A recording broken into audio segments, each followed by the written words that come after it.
Hello students, welcome to EPJ Pathshala.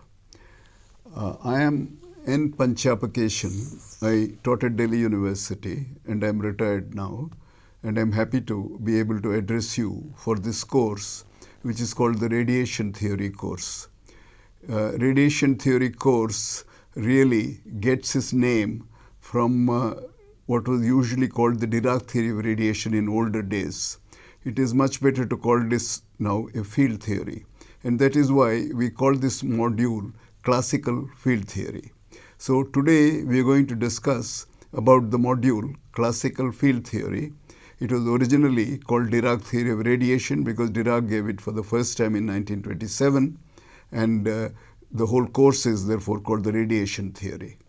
From this module, students will get to know about the following. They should become aware of particle mechanics in Lagrangian and Hamiltonian forms.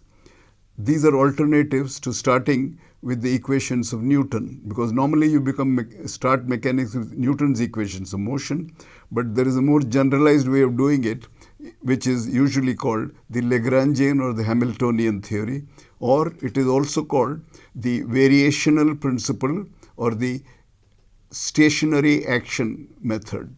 So this is a very general method, so we will illustrate it, and we will call this, in this module, we will show how the Newton's equations can be put in a more generalized form, and how the particles have a finite number of degrees of freedom, but when the number of particles increases or it becomes continuous, then the number of degrees of freedom becomes much more, and it will become continuous and infinite degrees of freedom. We will also get to know the variational principle for deriving the equation of motion.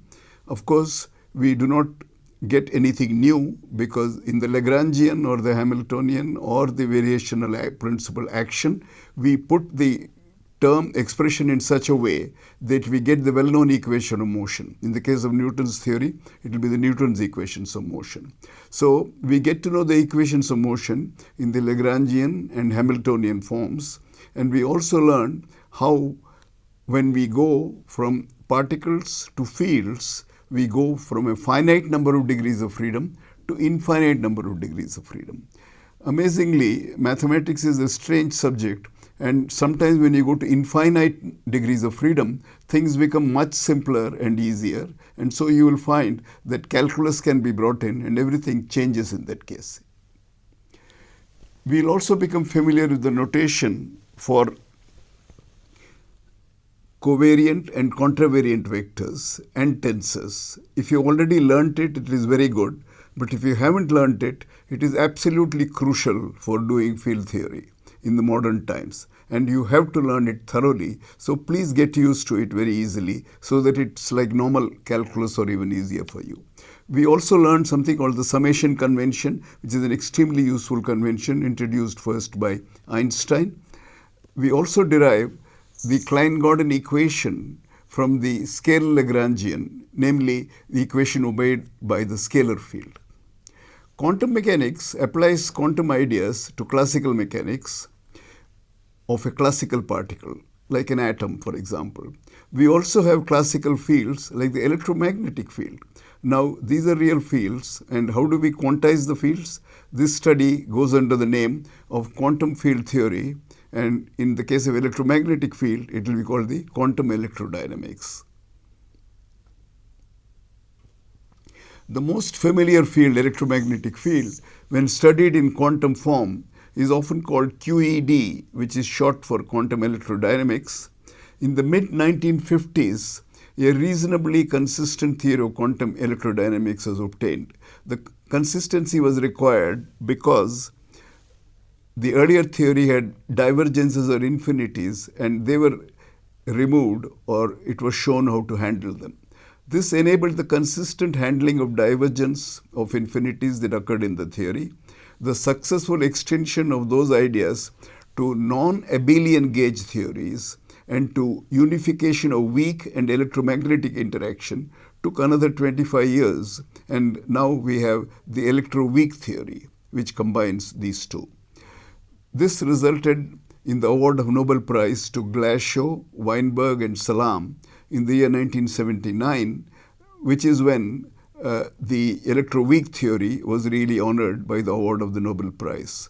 In this course, we won't go into the electroweak theory, but we are interested in studying the emission, absorption, and scattering of light in quantum electrodynamics. And these are absolutely basic requirements.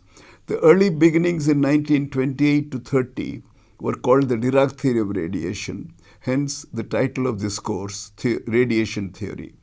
To quantize, we first identify the degrees of freedom of the field and their conjugates using the Lagrangian formulation. We then impose the commutation relations between the field degrees of freedom and its conjugate. In the module, we formulate the classical theory. The crucial point is what is usually called the action principle or the variation principle. We don't start with Newton's laws of motion as we normally did earlier, but we can use the principle of least action or variational principle as it is called to derive the equations of motion. We are making our starting point somewhat more broad-based, which has several advantages as we see when we proceed. We know that the Newton's equations, which are obeyed by non-relativistic particles, satisfy a second-order differential equation. If we know the initial values of the position and the velocity of the particle and the force or the potential energy, we can calculate the complete trajectory of the particle. If QR and QR dot, where dot is the time derivative of QR, are denoting the coordinate and the velocity, QR dot denotes the velocity, and the position and the velocity describe the configuration of the system, and its variation with time will give us the evolution of the system. We use the notation where a dot on top denotes time derivative, as I mentioned earlier. We define a mathematical object called action, which is often denoted, and we will denote it by capital S.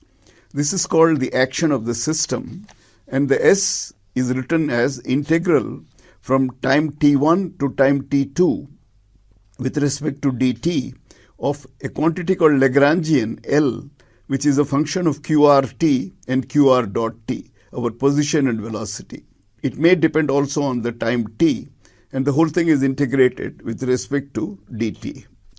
T1 and T2, which are the limits of the integral, are the initial and the final times between which we are studying the evaluation of the system. If there is a source or sink of energy, the Lagrangian can also depend explicitly on time. Otherwise, if it is isolated system, it depends only on coordinates QR and QR dot. The principle of least action or variational principle says that among all the trajectories that join QRT at the time t1 and QRT at the time t2, the system follows one for which A, the action, or the S, the action, is stationary. If we consider an infinitesimal variation of QR and QR dot to be delta QR and delta QR dot, where delta QR dot is also equal to ddt of delta QR, the variation on the action is delta of S. We can write it as delta of S, which is again an integral from T1 to T2 over time of dl dqr delta QR, dl dqr dot into ddt of delta QR. This is from simple calculus, and this can be further written as integral over dt of dl dqr minus ddt of dl dqr dot into delta QR plus dl dqr dot into delta QR. Since we are looking at the given initial and final points QRT1 and QRT2, we take delta QRT1 and delta QRT2 0. So at the point of time T1 and T2, there is no variation of QR. Stationary implies that delta E is equal to 0, or in other words, the variation of delta A or the action delta S is equal to 0. Since this is true for any arbitrary variation of the path, that is for any arbitrary delta QR, delta S equal to 0 implies ddt of dl of dqr dot is equal to dl of dqr. This is an extremely important equation which follows from the Lagrangian, and these are the equations of motion for the coordinates QR, and they are also known as the Euler-Lagrange equation. So our equation of motion in the mathematical formalism was originally called Euler-Lagrange equation, but it is the equation of motion. And the Lagrangian is constructed in such a way that the Euler-Lagrange equation corresponds to the Newton's equations of motion if we consider a particle which is moving with obeying the Newton's equation. For a particle of mass m moving in a time-dependent potential Vx, Lagrangian L usually is defined as Lagrangian equal to T minus V, or kinetic energy minus potential energy. T denotes the kinetic energy and V denotes the potential energy. The Lagrangian L is half mx dot squared minus Vx. So mx dot squared, half mx dot squared is the kinetic energy and Vx is the potential energy. And the Euler-Lagrangian equations we get from equation 3.3 are d dt of mx dot equals to minus delta V, or the d dt of the momentum is equal to gradient of the potential, which is what Newton's second law tells us. We next go to the Hamiltonian formalism and a definition of what are usually called Poisson brackets. We can define the generalized momenta which are conjugate to QR, and the conjugate quantity and the original quantity are very important in quantization, as we will see later. We can define the generalized momenta conjugate to QR as PR, which is equal to ddqr dot of the Lagrangian L. If QR dot can be solved in terms of QR and PR, then the Hamiltonian is defined by the Legendre transformation. We have gone now from QR and QR dot to the variables QR and PR. And in that case, the Hamiltonian can be written as PR into QR dot minus Lagrangian of, which is a function of Q and Q dot. The QR dot, of course, will now be expressed in terms of the variables P and Q. Differentiating this, we find dH can be written as QR dot dPR plus PR dQR dot, which is equal to minus dl QR of dQR plus dl dQR dot plus dQR dot. Using equation 3.6, the terms with dQR dot cancel out, and using the Lagrangian equations, the dH can be written as QR dot into dPR minus PR dot into dQR. This leads to the Hamiltonian form of the equation of motion, which is equal to QR dot is equal to dH dPR and PR dot is equal to minus dH dQR. For the Lagrangian given by equation 3.4, we find using equation 3.6, Px is equal to mx dot, which is the usual definition of the momentum.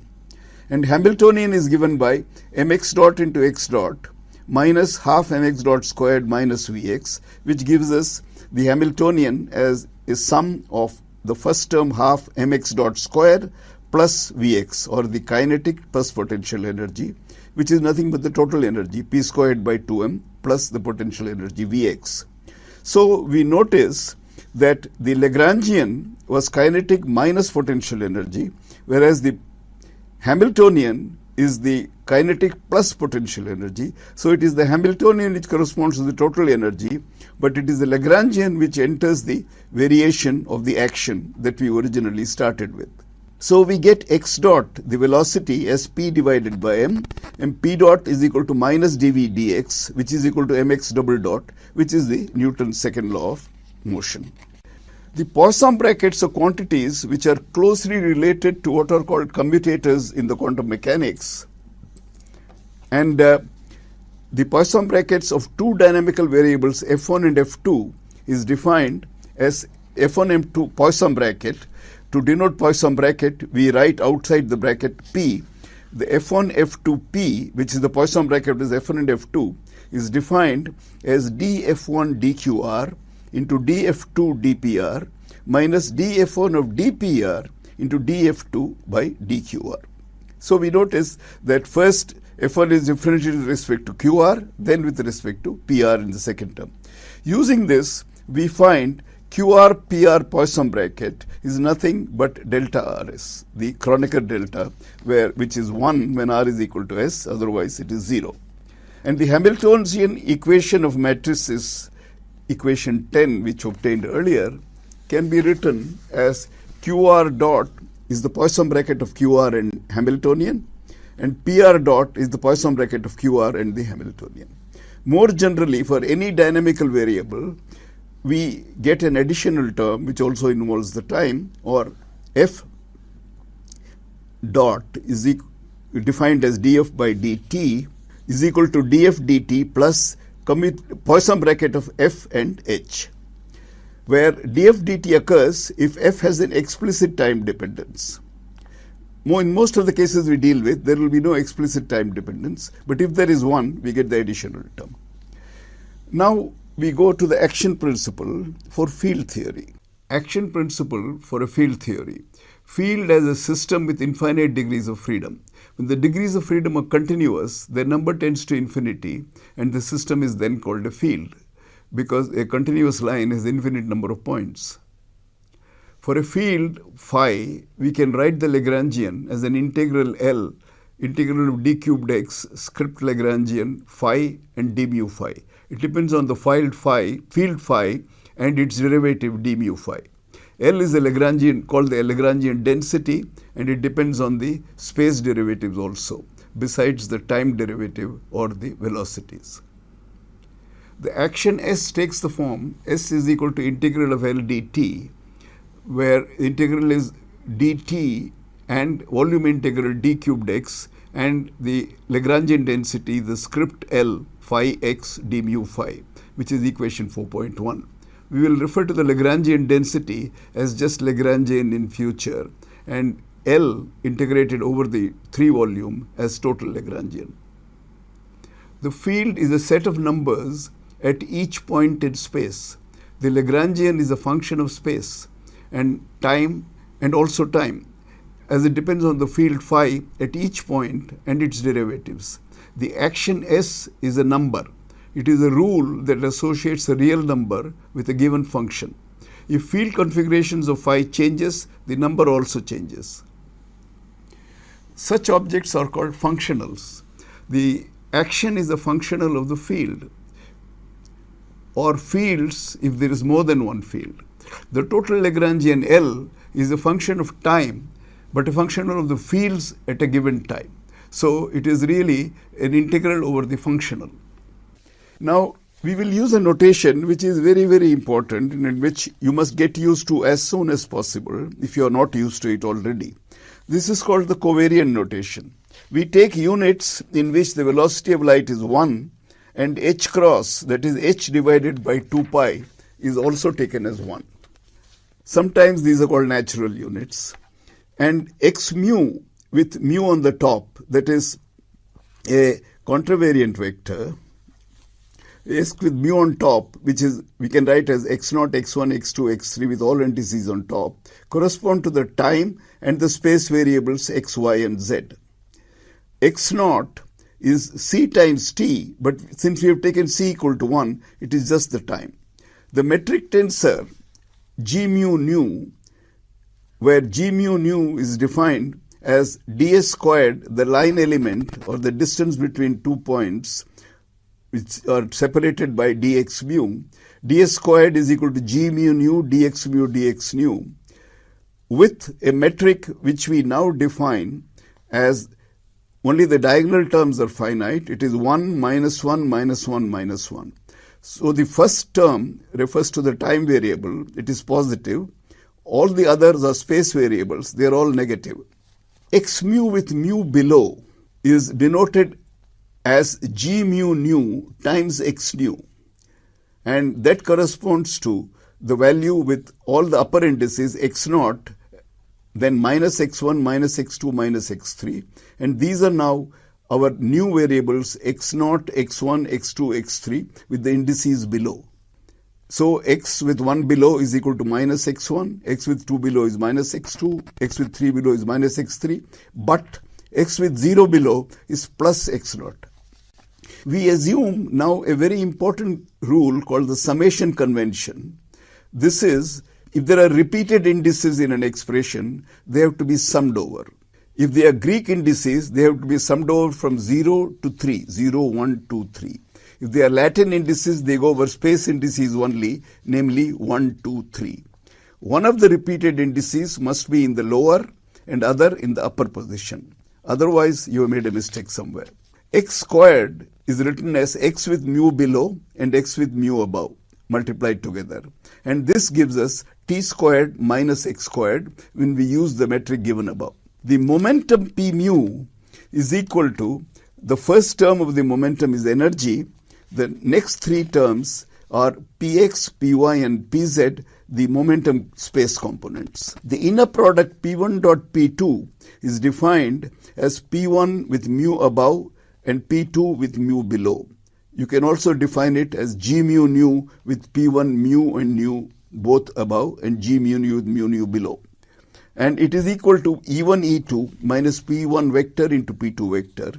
And P squared is written as P mu into P mu with one of them above, one of them below. This is equal to E squared minus P squared.